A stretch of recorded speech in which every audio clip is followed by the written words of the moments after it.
buckets going, lads, and get those casks filled. An ocean of fresh water, all you can drink. All hands to bathe in Skylark, owner's orders. I want a sweet-smelling ship and a sweet-smelling crew.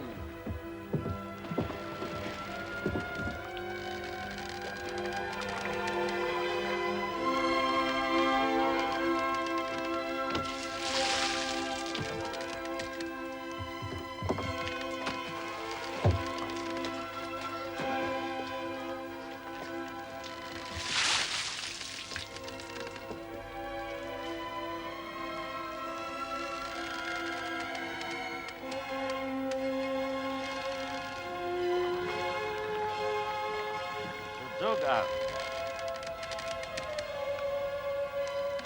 I think there's someone in it. Warn the lookout, will you? Masthead!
Get some clear light from the galley, will you? Wonder who she is? She'll tell us if she lives.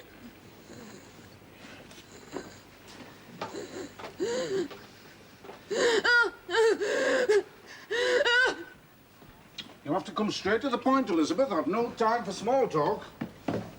Money is the point. Oh, then you've come to the wrong shop. I want my share. Of what? The family profits. There aren't any. I don't believe you. James has left the entire conduct of the business in my hands. Yes, he's been very neglectful of late. I shall ignore that remark. Oh, really, Robert? All I have is the house and Albert's income from his Onedin line shares. I've spent the money he left me. I don't know what the world's coming to. When a man can up and leave his wife and child and go running off to the far ends of the earth. Albert has gone to make his fortune. It's a very sensible arrangement. It is the height of folly. I want my share of the profits. I need it. James will no doubt declare the dividend at the annual shareholders' meeting. Shareholders? You mean you and James? I'll not see a penny piece. You are also a shareholder now, Elizabeth. 15%? Well, you still have a right to be heard. Yes, and go unheeded. I want my dividends paid quarterly, starting from now. It can't be done. I have a house to maintain. Then why don't you sell it? It's far too big for one. You get a fair price for it. The house is not for sale. It is mine, and I intend to keep it. I'm afraid you have no other option, Elizabeth. The husband is the breadwinner in every family, as How much are my shares worth? Oh, well, now, if you're thinking of selling... Oh, not to you. Or James. Very unwise, Elizabeth. I'm only thinking of your best interest, you know. You'd be selling on a falling market. Things is hard in shipping, very hard. Albert's father might be prepared to pay a fair price. Fraser? Hey, you wouldn't dream of selling to Fraser. The man's taken over Callans. He's in direct opposition to us. In which case, he should make a most generous offer. No, wait, Elizabeth. Don't be so hasty, love. Oh, I'm sure that in my capacity as managing director, I can manage a small interim payment. How much? There are the wages for my staff, my own expenses. But you need all that stuff now. I mean, living all alone in that big house. It's no use, Robert. I am not going to sell my house to you and Sarah. However much she wants it.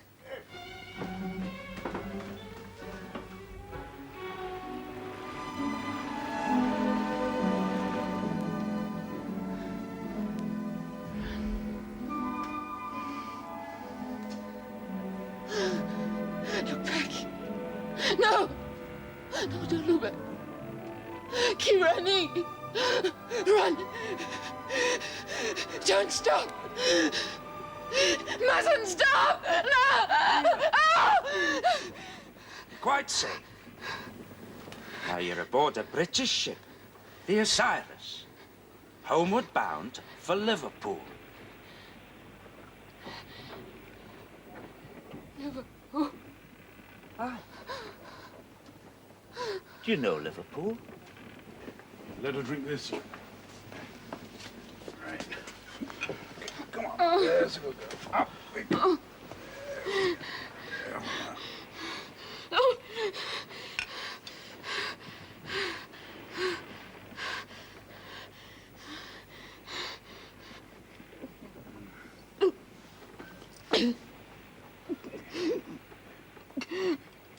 Let me try some. Now, come along. There's a good girl. Now, slowly. Just slowly. Slowly. There we go. Slowly. That's it. That's it. Who are you running away from? Running? Huh?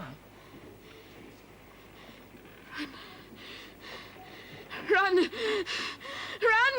Run! Run! Run! If I may speak without offence, Mr. Onedin, I would have preferred to deal directly with your brother. Oh, you may rest assured, Mr. Biddulph. There is no facet of James's business with which I am not familiar. So no man can serve two masters.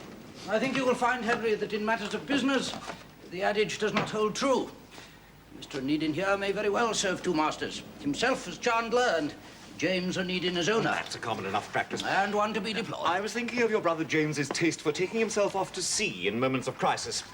A man cannot keep his finger upon the pulse of business from the other side of the world.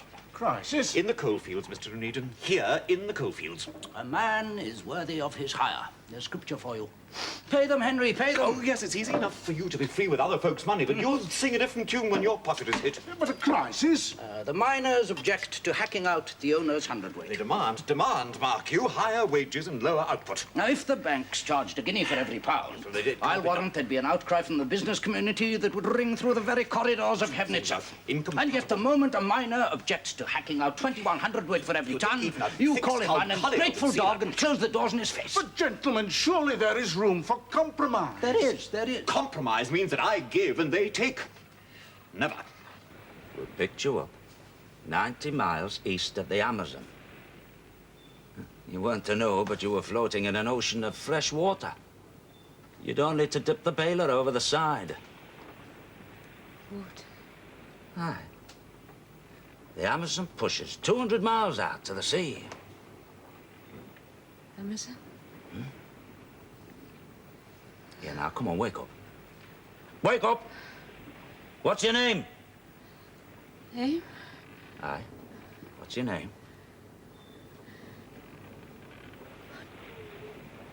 Come on. Drink some more of this. Then you can go to sleep again, eh?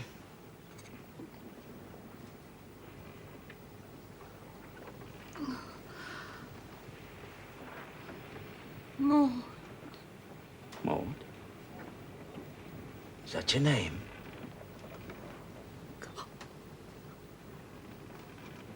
No. No! Devil! Devil and burning! Burning, burning! Then you must prepare yourselves for a long battle. Last year, the Yorkshire miners held out for 6 months. 6 months? Yeah, but our contract with you calls for us to reserve you 6 ships. You to supply coal, free on board and trimmed. Oh, unless you keep your side of the bargain, those ships will lie idle. I couldn't possibly find cargoes for them at short notice. Now, perhaps we can begin to appreciate the far-reaching effects of one man's obstinacy. My obstinacy? Speak to those damn miners of obstinacy, sir. The first effect will be a shortage of coal. Then the laying up of ships. Scores of British seamen out of work. You've your business to consider. As ship chandler, I'd be hard hit. And a prospective candidate who hopes to draw on the support of the labouring classes can hardly afford to be associated with those who oppose their demands for the right to earn an honest crust. Well, I'm sure there must be a penalty clause in that contract. Yes, there is, Mr. Onedin, there is. And I had hoped to persuade you to waive that obligation. I think that while stocks last, there's no need to come to any harsh decisions, which in any case would require the approval of my fellow directors. You have the makings of a fair politician, Robert. Now, in the interests of the country, Mr. My Bickle, don't gates you... remain closed until they come to their senses.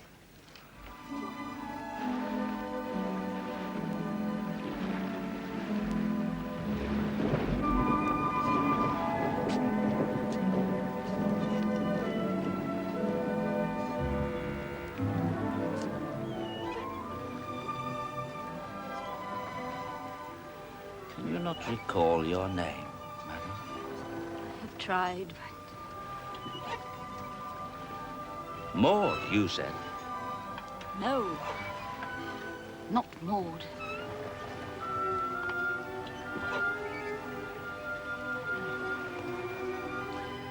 I'm sorry, it's the best our slop chest can offer. It'll come. It'll come. You should not have come up on deck until the cool of the evening, ma'am. So unbearably stuffy down there. We've not yet left the tropics. Captain Baines, maybe we could get the carpenter to put up an awning.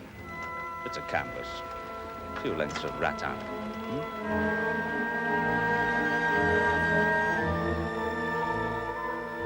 And in our charity, ladies, I think we might support a soup kitchen. For the deserving, I say, and not for those lazy ne'er-do-wells who infest our streets with hands outstretched, and by their immodest behavior make our very thoroughfares an embarrassment to the members of our sex. I can, however, assure you that the moment my husband is elected to the council, he will not spare himself, nor will he flinch from his duty until this riffraff has been cleared from our streets. I therefore confidently ask for your active support and thank you kindly for your attention.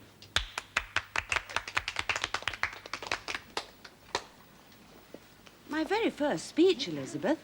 Do you think I adequately expressed the sentiments of the meeting? Well, Sarah, it hardly adds to Robert's image of himself as a fire-eating radical reformer. Robert is no radical. Oh, politics bore me. I thought it a very pretty speech, Mrs. Onedin. Oh, thank you, dear Miss Biddulph. Such a markedly sweet name, don't you agree, Onedin? What? Mrs. Onedin. What was James's wife like? One of the finest women who ever lived. She always wore a brown dress and a little lacy shawl.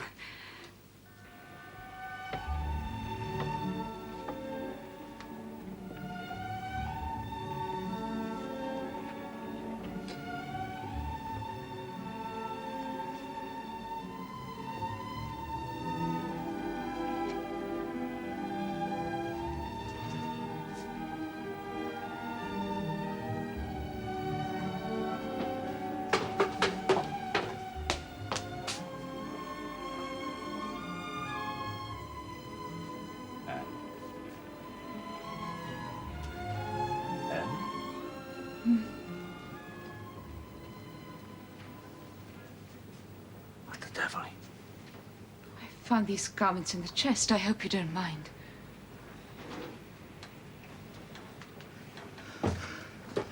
How dare you? Mr. Onedin, sir. Please.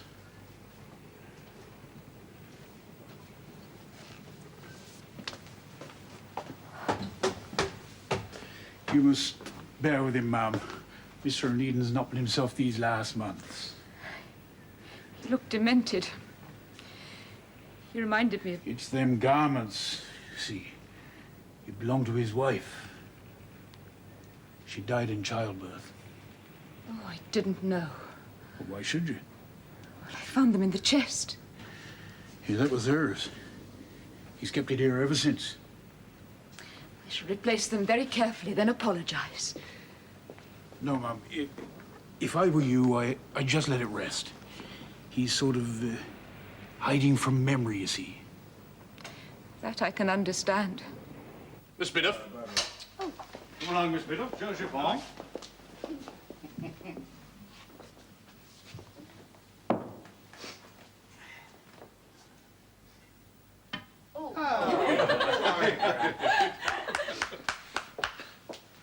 No, your left hand's too tight. Look, more like that. See, just get the fingers a little bit higher. And do we not have the pleasure of your wife's company this evening, Captain Fogarty? She asked me to tender apologies and begged your indulgence for a slight indisposition. No, sorry, sir. Robert is the most considerate of husbands and would not dream of attending any function were I in the least inconvenienced. I've never had a day's illness in my life. Youth has all the advantages. Don't you agree, Robert? Oh, you're quite right, Mr. Fraser. I quite agree. Robert? I'd like a word. Excuse me, look.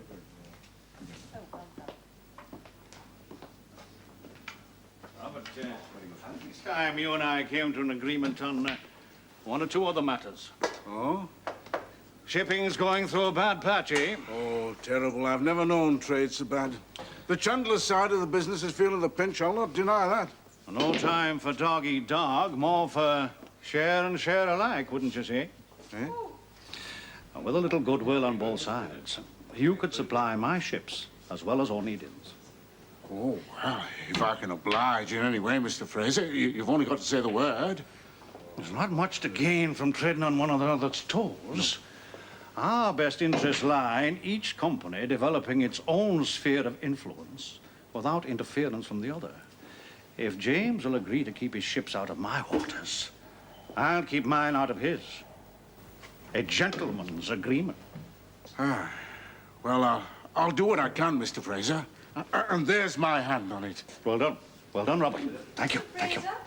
Ah, yes, my dear. My turn.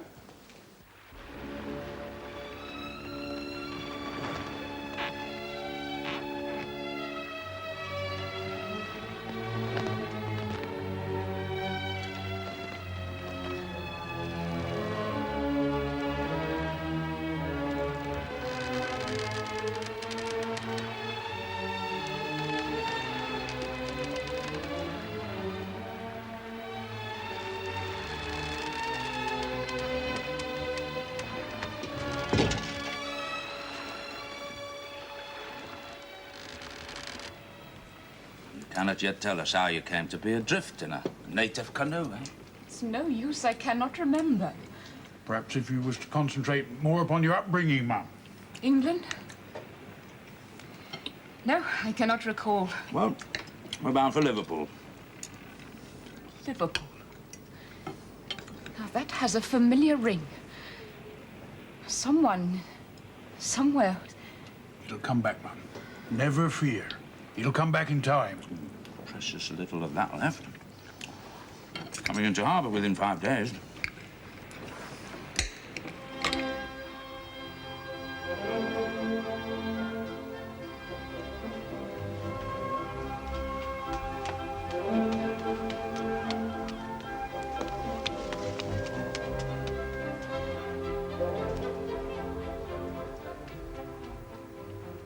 If you've come to let the lady muck you in for a short welcome. Oh, I have no wish to intrude, Eileen. I'm no longer a parlour-maid in your father's house.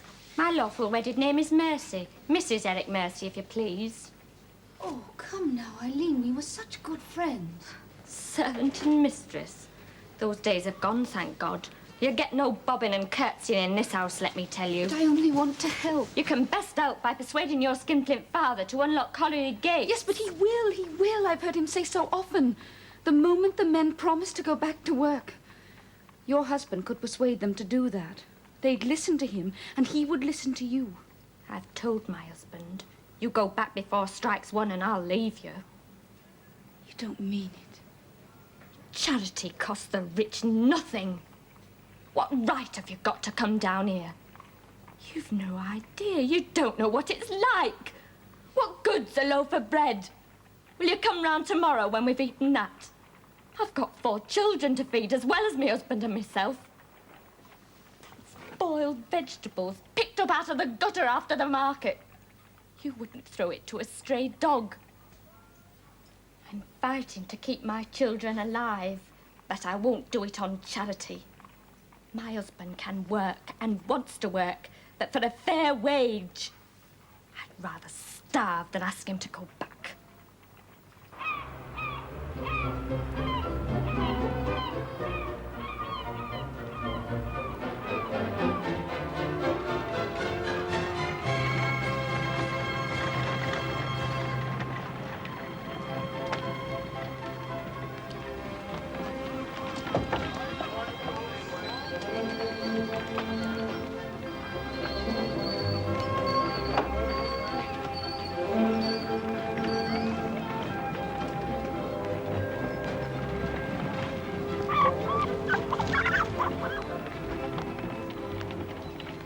The devil you say?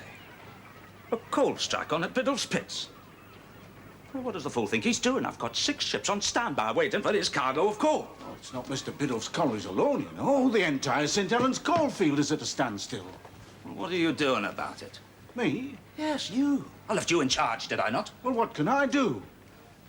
Get cargo for 6 hungry ships, I hope. Well, they'll all be coming home to roost like so many hens, gobbling up the profits in idleness. Freight is hard to come by. I know that. It's your business to find it. That's easier said than done. All the regular trades are spoken for. Look, you only hold the trade until somebody sharper comes along to take it from you.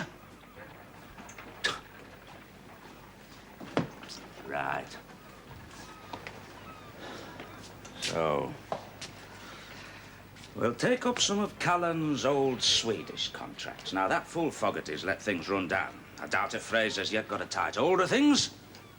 We'll detach a couple of ships for Sweden. Now, what business houses do we know there? We can't do that, James. Oh, why not?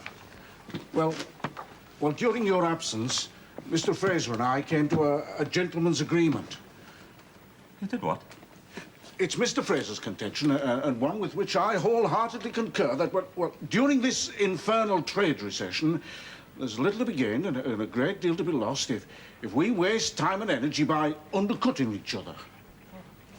So we thought that, well, just for the interim, it would be to our mutual advantage and profit if we agreed to keep to our own established boundaries, as it were. Spoken like a real politician. All words and no purpose. So Fraser's to grow fat while we grow lean, eh? Well, my words are deeds. There's coal in the ground. It ought to be in my ships. Now, Biddle was a fool. If he thinks that strike can't be broken, and Fraser could whistle for a cargo if an Onedin ship could get to any port in the world before he does. Now, think first, James. Think first, and not in haste. There's a great deal at stake. Oh, for whom? Oh, now, be reasonable, James. In my considered opinion, this proposal of Mr. Fraser's is a very fair one, especially coming from him. After all, he is in the stronger position. How many ships do we have at hand? Well, I know there's the Saratoga. She's discharged iron ore and waiting for coal. And then there's Our Lady Fair. Right, you and Baines can go on the Saratoga. You're clear for Gothenburg. You can go on this evening's tide. Me? Yeah, but, James, sure. you don't mean that. Look, I've got business here. But, James, you know the sea and I don't get on together. Anyway, I gave Mr. Fraser my word. Did you sign anything? No. Good, that's settled then. Your word signifies nothing. Oh. Lots of warm clothing with you. Very cold there this time of year. Now, madam, how can we resolve your problem? Aye, my son's been a sore disappointment to me. He has promised to send for me. When he's made his fortune, no doubt. That day will come when Nelson gets his eye back. Mrs. Fraser and I have had a close discussion about your, predicament. Oh? Can't be good for you living in a great empty house all by yourself. Everyone seems determined to relieve me of my own home. Our conclusion was you'd be well advised to sell up and settle down with us. We've plenty of room, far more than we need. I couldn't possibly accept such an offer. And besides, you seem to forget I still have my Onedin line shares. Ah, well now, There I might be able to help you. I could take them off your hands at a fair price, reinvest your capital wisely. Oh, why, James, how providential. You can advise me. How much are my shares worth? Caroline, what are you doing here? Caroline!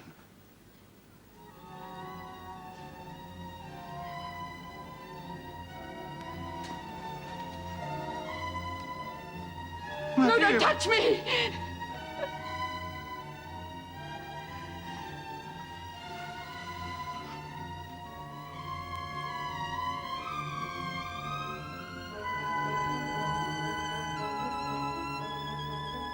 Give me.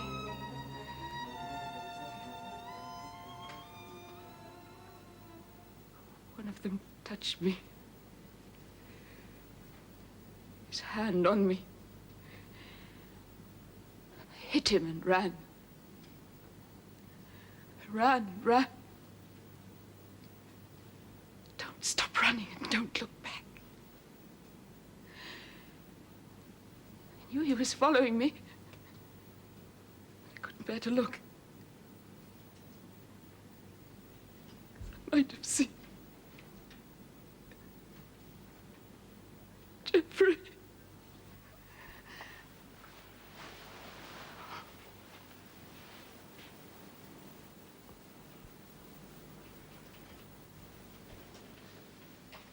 Jeffrey.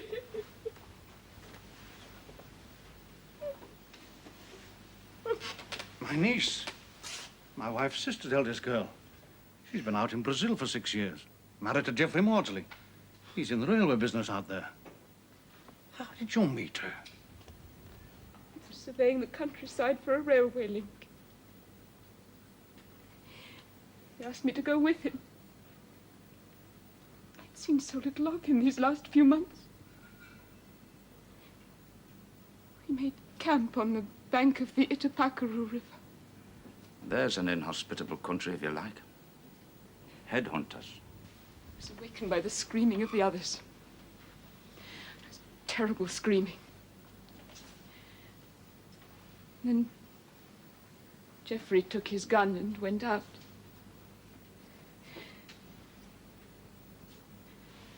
And when I went out,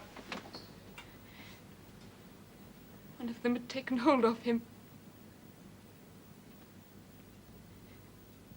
And the other one.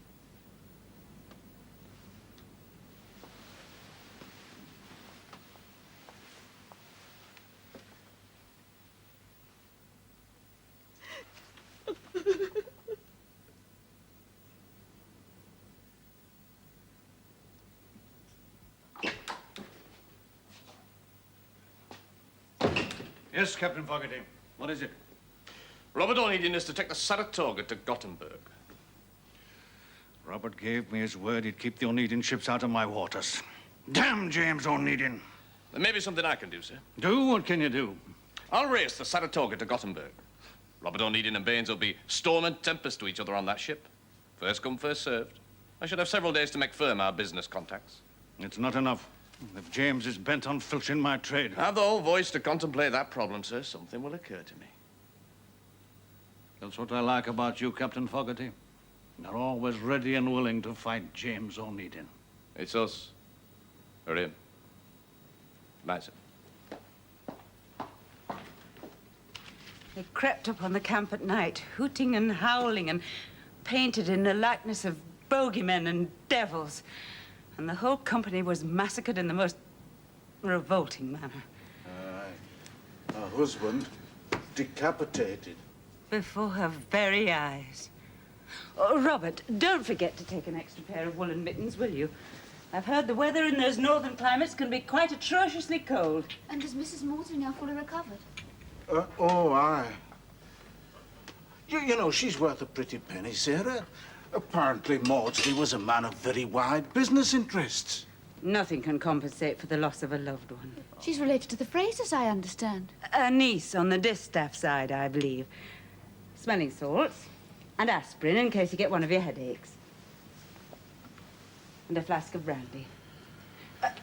For medicinal purposes only. Wintergreen for your chest and a jar of goose grease. Now, don't forget, Robert, take a spoonful of goose grease every day. It's a sovereign remedy against pneumonia. Red flannel and your nightshirts. And don't forget to air before wearing. I don't see why I have to go to Sweden. The voyage will do you good. Oh, but Sarah, I don't speak Swedish. All educated foreigners speak English. Where was she found? Eh? Mrs. Maudsley. Oh, they found her adrift in an open canoe. Half dead from thirst. Quite exposed to the mercy of the elements. Is she very old? No, not very. Pushing 30. Oh, it's hard to tell, really. When I saw her, she was dressed like a seaman. Her hair was all matted, and her face all blotchy, through being at sea for too long. So your husband has deserted you. Well, not exactly. In truth, I refused to go with him. Very sensible. The effect is the same. May I? Of course.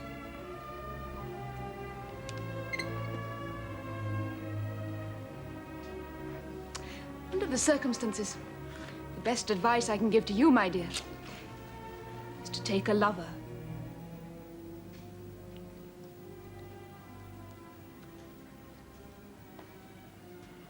Oh, lock your gates. No. Look, locked gates serve as an excuse for obstinacy. Throw your gates open and they'll soon come drifting back. You don't know miners. They're a clannish community. How many men are that? 700. Well, they can't all be leaders. Oh, but arrest one and another steps in to take his place. Do you imagine this to be a new situation? That we masters hadn't thought of that? Well, it's no use picking them off one by one. I'll suggest we make a clean sweep, say 10%, eh? 70 men. There isn't a force strong enough to arrest them, or a lock-up big enough to hold them. Right, what are the demands?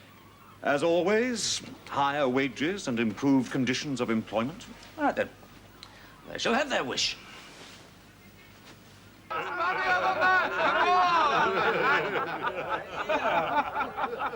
Who wants to burrow under the ground like a rabbit, eh? When it's the opportunity of breathing God's own fresh air, eh? Sign with a generous employer, regular wages, an allotment for your wives, and 3 square meals a day. Feed full and plenty, and all the ale you can drink. For every man to sign now, a loaf of bread and a wedge of cheese. That beat off Hugh's own coal, eh? Leave him high and dry on the beach. Right, first man to make his mark.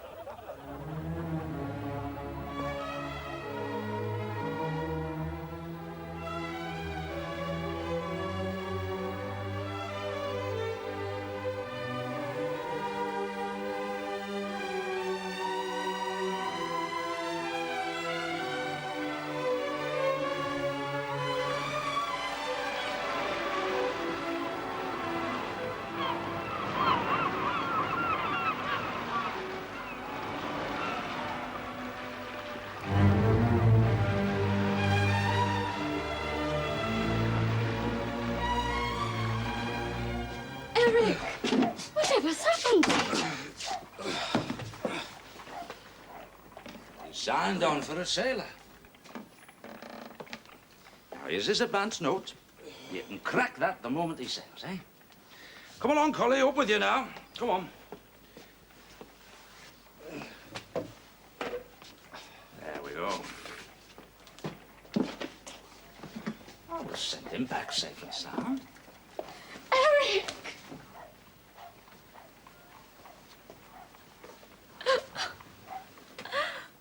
Oh, Eric.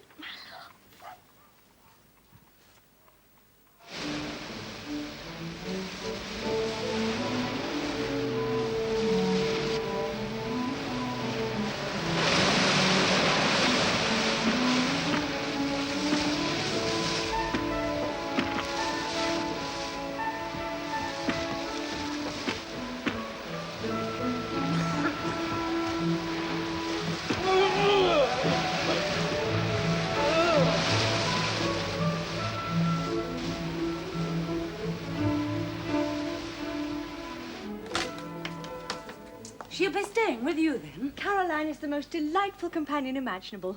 Though I must say she does hold with the most outrageous opinions. Really? And what is more, she smokes cigars and cigarettes as bold as any man. Then she must have very common tastes, for cigarettes are strictly for the lower classes. Caroline said the fashion is catching among society ladies. Would you care to try one?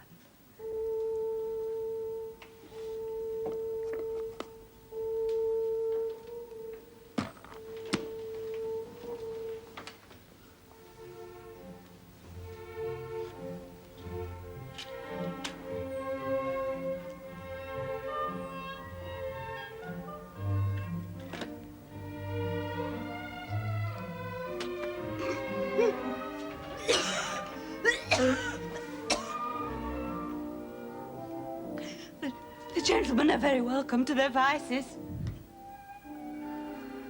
Perhaps we should have started with cigars.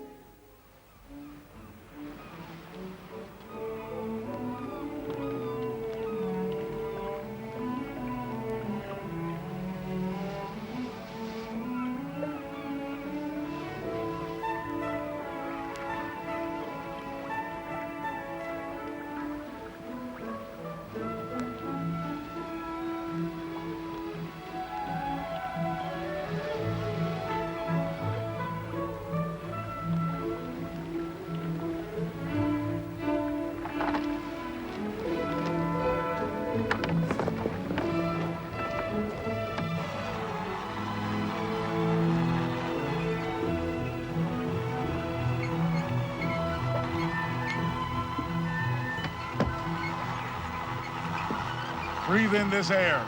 Tastes like wine. We're here at last. Gothenburg. As pretty a parcel ships as you'll ever behold.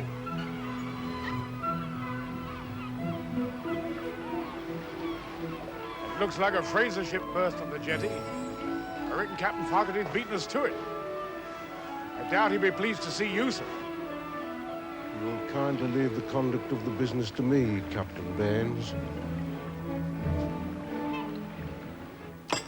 You'll have another one. Good for your stomach.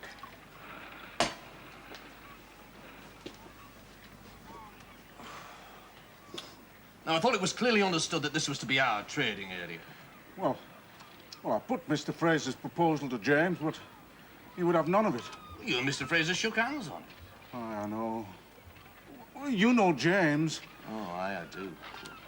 Gentleman's agreement means nothing to him. Well, I could hardly order him to keep his ships out. No. Well, you can say goodbye to that Chandler's contract Mr. Fraser offered you. That would have been worth a bob or two. Unless, of course... Oh, no, you're not the kind of person who will put your own interest above your brother James. Unless what? Oh, have another one. Keeps the cold out in these parts. What did you have in mind, Daniel? Why should you do James' dirty work and suffer into the bargain? Well, hardly dirty work. I mean... What cargo you carry? Well, timber, I suppose. Well, there are other cargoes. As iron ore, wood pulp. Cargoes where you wouldn't be treading on Fraser's toes. I mean, cargoes that would enable you to keep that Chandler's contract Mr. Fraser offered you. Such as? Well, let's say, oats and lucifers. Oats? Oats and lucifers. Oats and lucifers. Taken to prison? Yes, I'm sorry. It seems that he and a few others have refused to sail. How long? 3 months. With hard labor. What's to become of me? Oh, it's a terrible thing to be sent to prison, I know. But there's no disgrace in your husband's case. There's no disgrace. You poor innocent idiot. With your educated notions of what's right and what's wrong. Disgrace, indeed. Oh, no, you mustn't worry about him. I don't worry about him. I worry about me. I've no man, no money coming in, no food, and in a day or two, no house. Do you understand what your fine friends have done? They've destroyed a village. All the able-bodied men have gone to sea, and they're working the mines with wagon loads of blacklegs And my Eric's rotting in jail. Yes. And who's to blame but himself? Mr. Onedin came to this village and of his charity offered food and work. Had your husband stuck to his part of the bargain, freely entered, mark you, he would not be in the straits he finds himself in now, and you would be in monthly receipt of his allowance of wages, just as though he were here. Just as though he were here. Why are you so intent on springing to the defense of this paragon of virtue? Because he is the man I plan to marry. Oats and lucifers? Well, the freight will just about cover the cost of the voyage. You have the whole of Sweden's resources to choose from. Timber, wood pulp, paper, iron ore, copper, zinc, and you come back with oats and lucifers. Well, there's too much competition, James. Gothenburg is full of shipping. You ask Captain Baines. So, we'll leave the entire Baltic and the North Sea to Fraser, do we? Well, it never was one of our trading areas. No, perhaps you're right. So long as one of us is turning a profit, I suppose it doesn't matter. Well, this'll be my market. Right, let's see now. Coal to Bilbao. Braganza's wines from Lisbon, via Madeira, Cape Verde, Brazil, cocoa, coffee, hides, West Indies for sugar. That is mine. You can tell Fraser that he's welcome to the Baltic and the North Sea and squeeze his profits from where he can. Ah, you're as ambitious as ever, James. Aye, well, I treat the world the way the world treats me. No conscience to hold me back now. Good morning, Mr. Onedin.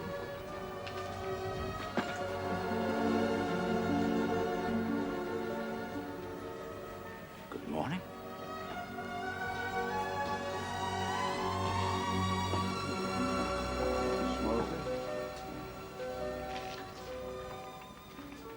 Mr. Onedin!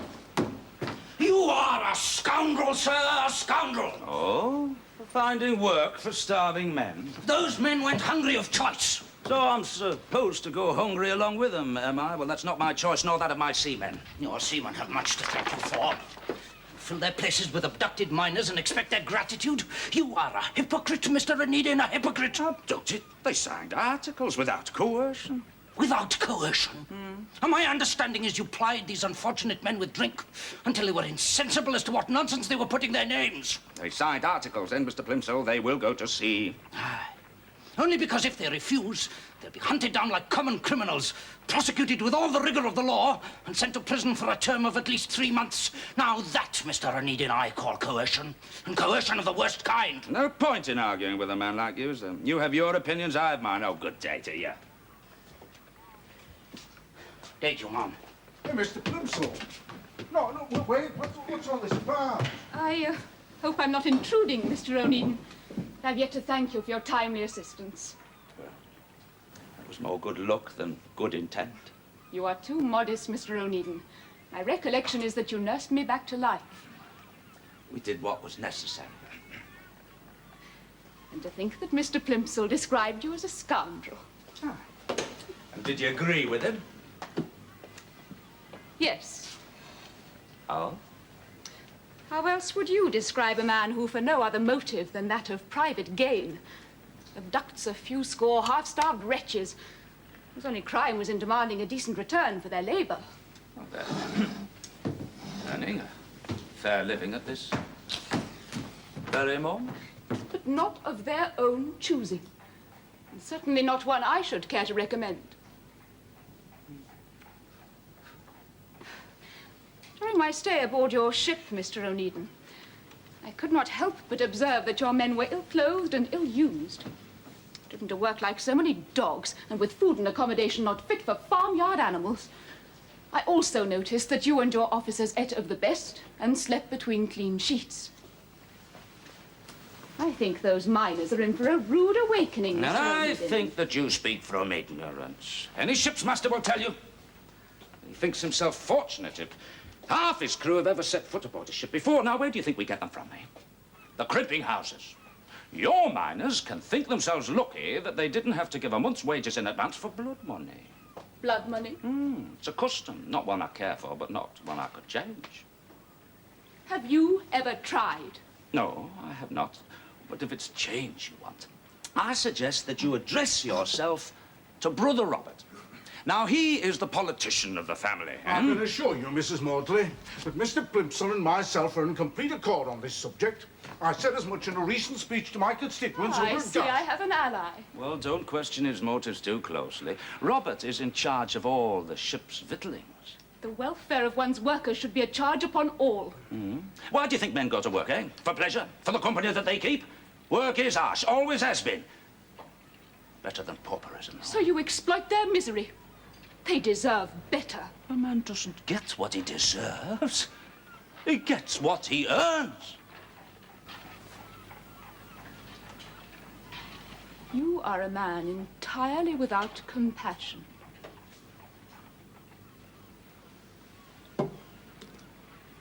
Good day to you, Mr. Onedin.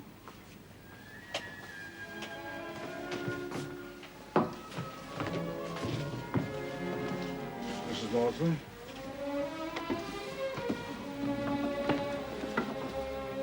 Ah, James, there goes a woman of spirit. More than the sea could douse, eh? Ah, she likes to put her oar in and all. Ah, and she's not without influence. Not with me. Strikes me you hauled out more than you can handle when you fished her out of the sea.